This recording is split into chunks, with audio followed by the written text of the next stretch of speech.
Okey, jom kita tengok analisis EU/USD 4 secara santai. Gambaran ringkas. Sekarang ni EU/USD tengah downtrend kuat dari 1.15844 jatuh sampai ke 1.08715.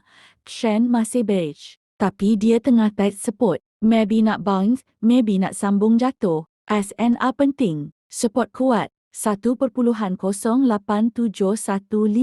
1.0909. Kalau price bounce sini, tambah ada signal bullish macam hammer, boleh consider buy. Tapi kalau tembus bawah 1.08715,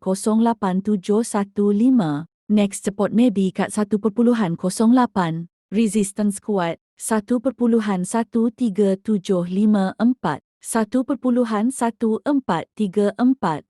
Kalau price retrace naik sini, tambah ada signal bearish, boleh consider sell. Break atas 1.15465.